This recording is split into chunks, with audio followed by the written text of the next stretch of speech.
Hi, I'm Ben-Yaakov. This presentation is entitled A Behavioral LTspice Model of Phase Change Materials, or PCM. Let me say a few words about the background. The phase change materials are materials that are used in a number of applications and in which the energy stored when there is a phase change of a matter between one state to another, say from solid to liquid, and by this one can retain the cold or delay warming of a matter. Now here are some application and suggested application. As a matter of fact, this is the most common application, I would say, the cold pack, in which we have a casing in which the PCM material is in it. You put it in the freezer, it'll freeze down, and then when you use it, then during the melting of the material, energy is retained, so therefore it holds the cold for a longer time. Here is a suggested application for solar cell panel. In the case of a panel, we don't want it to get too hot for a number of reasons. First of all, it might damage the photovoltaic cells, and also the voltage of the cell is going down with temperature, so you are losing power. So here is a suggestion in which you have this PCM material. So as the temperature goes up during the phase change, energy is stored in the latent energy reservoir, you might say, and therefore the temperature does not increase as it would have without this phenomenon. And here is a suggestion related to power electronics. We see here a unit which is heating up. There are some losses. This is a heatsink. It's a cross-section of a heatsink. And this would be the regular design in which you have these fins, and then they are helping to remove the heat by reducing the thermal resistance of the unit. So air is circulating here, removing the heat. So the suggestion is to put the PCM material in between the fins and thereby to store the energy when it comes to the phase change of the PCM, and this will retain a lower temperature for a longer time, like having a very large volume or weight of material with some heat capacity. This may not be a good idea because the thermal resistance of the PCM is normally very high, so therefore you are losing here a lot of cooling, although you are retaining energy or retaining the heat, but the resistance will be much, much larger. So this is kind of an in-between idea, which is very nice. On the one hand, you still have circulation of air, so you still retain a low thermal resistance, while having here the PCM, you have a storage of energy during the phase change. And in this slide, I'm illustrating this phenomena. We have here the body of PCM. Now heat is coming in, temperature goes up, and as we reach, in this case, the melting point, energy is stored in this latent heat storage of the phase change, and therefore this region, temperature doesn't go up practically.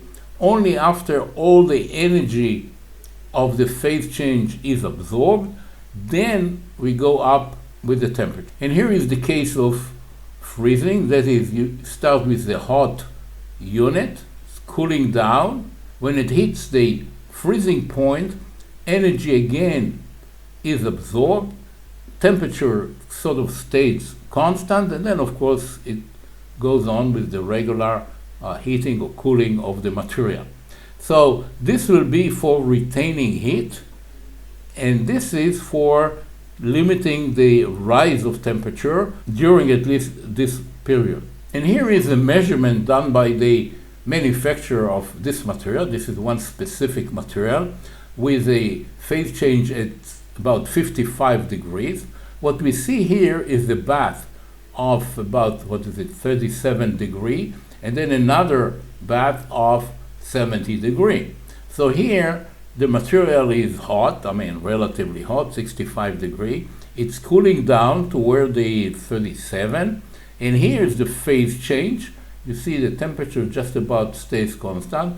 Well, it's not exactly constant because it's not as if all the material is at once freezing. There is some progressive process going on, so it's not in horizontal line in this case.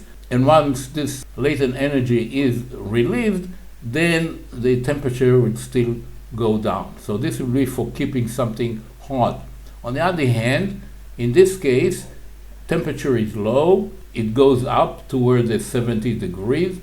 When it hits this transition temperature, energy is absorbed by the process of the phase change, so therefore temperature is kept about constant, and then it goes on with the regular heating. So this is the idea of the PCM material. The objective of this presentation is to suggest an LTspice model, a behavioral model. I'm not going into the thermodynamics involved. There are no equations of thermodynamics or enthalpy and some other relevant parameter, but looking at the process from above, just from the behavioral point of view. And here is some data that the manufacturer is giving for this particular material.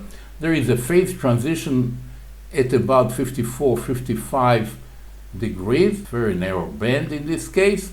And then here is the latent energy. It's, well, let's say 188 joule per gram, okay? And compare it now to the specific heat of the material, which is 2.7 joule per gram. So each gram here, which is changing the phase, is like having 60 grams of the material by itself with this heat capacity. So it's quite a bit higher than the heat capacity of the material itself. So this is only during the transition, of course, and this is, of course, the specific heat of the material. And then we have the thermal conductivity, 0.1, which is very low. Aluminum is like hundreds times larger than that. So this is not a very good thermal conductor. And in fact, it is like an insulator. So one has to worry about it when designing something with the PCM, not to harm the thermal resistance, not to increase it too much, and then of course you are losing the cooling effect of whatever you are trying to cool if it's like a heat sink. Now in the conventional way, we are describing the thermal system by an electrical circuit. In this case, here we have the heat capacity, heat is coming in, temperature goes up. In the electrical domain, we have a capacitor, and the capacitance is like joule per degree centigrade. The power is like a current in watts, and the accumulated energy is, of course, the integral of the power over time.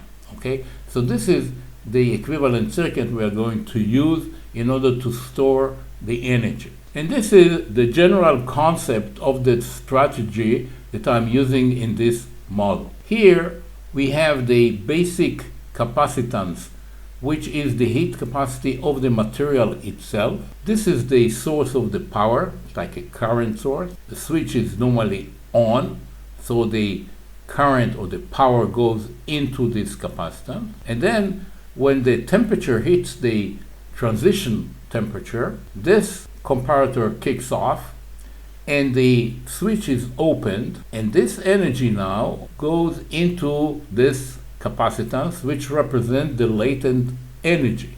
Okay, so this is storing the energy of the transition. It is scaled for the size of the capacitance and the temperature, and when this temperature hits a given temperature, which is corresponding to a given latent energy, the switch turns on again and everything returns to normal. And here we see the stages. At the beginning, we have the current or the power going into this capacitance to represent the heat capacity. Temperature goes up, switch is on.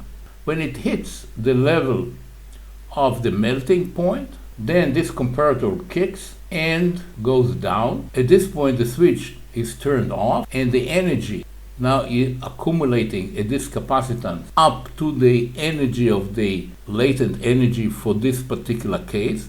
And this is done in this demo for 100 gram of material. So the amount of energy is related to this 100 gram. So when this temperature reaches a given point, which represents the stored energy, the latent energy of this 100 gram material, this comparator kicks off, and then we return to the normal operation. The switch is on again, temperature starts to rise again, and of course this energy now is stored, and again it is to a large extent reversible, and then this energy can then be moved back during freezing if required. And here is the LTspice realization of this concept. We see here the source, which represents the power source, which is emulated by a current source. We have here the capacitance, which is the normal thermal capacity of the material, of this 100 gram. Then we have the switch, and this is the bypass. So when we reach this temperature of melting in this case, say, then here is the window comparator. We have the signal coming in, turning off the switch. Current goes this way. There is a voltage source such that the voltage here will be always higher than the expected voltage here, so that there will be no current here or power when the switch is on. Okay, so only when the switch is off, then the voltage here will rise to the point that this diode will start conducting, and then we translate or transfer this current actually to here. This is a current dependent current source, and then it goes into this capacitor, which represent the latent energy. Now I've also added some low pass filters here and here. They are really not needed for this circuit, but I have found that there is a conversion problem with LTspice with these expressions. Apparently, we know that the calculation of these expressions are not done immediately. There's some delay, and consequently there could be some positive feedback, or the thing can actually get stuck. So I found that by adding this delay, which really doesn't change anything because it's a small delay as compared to the time scale here, it is helping in this simulation problem. It has nothing to do with the circuit itself. So I have it here and here. Also here I have added another branch which is similar to this one, but without this latent energy arrangement, so we can see what will happen if the material just has its own heat capacity like a regular material, no melting, no freezing, nothing. And so we can compare how much does this arrangement or this case with the phase change make a difference between the simple case of just a body which has some heat capacity. And here is an example of the result. I'm feeding here a pulses of power. Okay, this should be watts, of course. This is the switch. And here we see the temperature of the bulk material going up. Heating 55, the switch goes off, and then the energy is moved to this other capacitance, the storage of the latent energy, which goes up to the energy, which is the latent energy for this particular case of 100 gram, which I've set it to be 10 degrees centigrade. That's of course arbitrarily depending on the size of the capacitance. And then of course everything resumes as normal. So this will be like the case of warming up, like for a heatsink, for example. Okay, you have the power coming into the heatsink, it is heating up, and then it hits this 55 degrees, and then the energy, the latent energy, actually absorbs the losses, the power due to the losses. Temperature stays on, and only then, if you continue, it'll rise again. And here I'm showing the difference between what we get here with the PCM and a material which just has some thermal capacitance, which is the thermal capacitance of this particular material, but without this latent energy of melting and freezing. And you see that there is quite a bit of a difference in temperature. Okay, well, it's about 50, at least 50 degrees. That is, by adding this material, 100 gram, of course, assuming that you are not harming the thermal resistance and you are not changing too much the thermal condition of the system, then if you just add this 100 gram, you can go on with power and the temperature remains just about constant, and only then it'll start rising again. And this is the case of cooling. I'm not showing the schematics, it's along the same idea. A little bit some changes. I'm sure that whoever is watching it can do it by himself.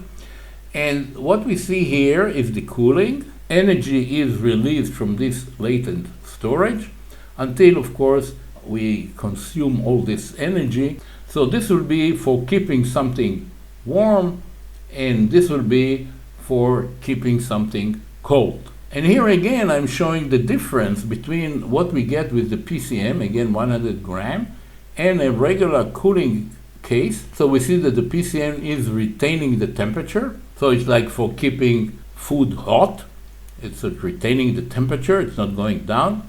For heatsink, this reverse process is not very good, because what happens is that now, after the heatsink got hot, then it will not cool that fast, okay, because of this energy stored. So there is a two-edged sword here, so one has to decide whether it's really useful for a given application. So this brings me to the end of this presentation. I thank you very much for your attention. I hope you found it of interest, and perhaps it will be useful to you in the future.